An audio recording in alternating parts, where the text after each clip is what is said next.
April is Financial Literacy Month, and after the past year, building strong personal finance habits has probably never been more important. In an op-ed for CNBC today, former Senator Heidi Heitkamp argues that good financial literacy is more than just the right personal decision. It's a good thing for our democracy and the economy. Joining us now is Heidi Heitkamp, former U.S. Senator from North Dakota and a CNBC contributor. Senator Heitkamp, welcome. We're sorry you're not fully with us except by the phone, but we're glad to have you here nonetheless. You make some interesting points in your article about how being financially literate is not just important on its face so that you can manage your home budget more prudently and better, but that it really does ripple up through the economy in ways we really don't usually think of it. Explain what you were talking about.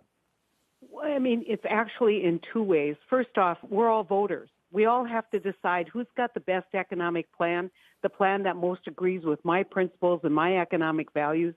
And if you don't understand your own personal budget, it's hard to understand, I think, how you can balance the federal budget, why you should be concerned about debt and deficit, why you should be a voter that's concerned about debt and deficit. And so I look at it that's one side of the coin. But the other side of the coin is the more financially literate and financially independent Americans can be, the less stress we have on government, the less problems you're going to have with people making bad choices that lead to potentially overregulation or basically bailouts.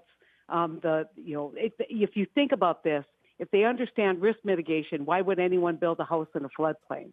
And the fewer people who build a house in the floodplain, that lowers the risk that all of us take as taxpayers in paying flood insurance. And that's just a small example. But you can look at all these choices that we make are choices not just for us and for our individual, economic well-being, but it trickles up in the economy and strengthens the American economy. And the choices one makes, for example, about taking on too much debt or spending too much on credit cards that ultimately becomes a lead weight around your ankles and can pull you down really very quickly, potentially into bankruptcy or poverty. Those would be, and therefore would cause you to rely more on government supported programs. So you can see how it ripples through the system, right?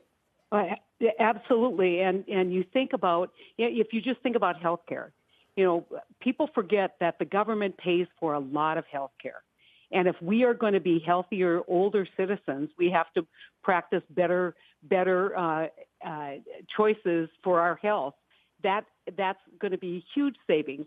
I was one of the people who fought very hard on the tobacco settlement because that cost is not just the cost for a family losing a loved one because of lung cancer, because of spending money on cigarettes.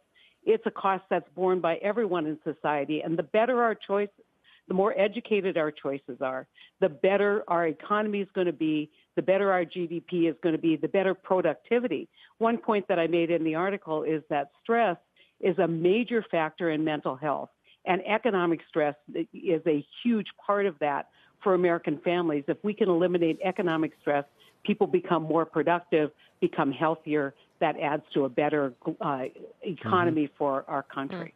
So, Senator, what would be the best way to teach that financial literacy? I mean, certainly it's something we talk about on CNBC every day, but is this something that should be implemented in a bigger, broader way in schools, something else? Oh, yeah.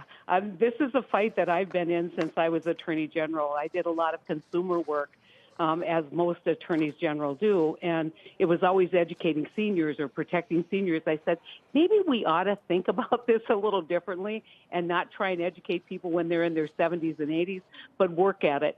And I got into huge curriculum fights because I think this is a huge piece of citizenship. When people say we need better civic education, I said we need better financial literacy in this country.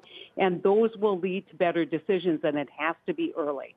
And I would argue it has to be in high schools. Shepard Smith here. Thanks for watching CNBC on YouTube.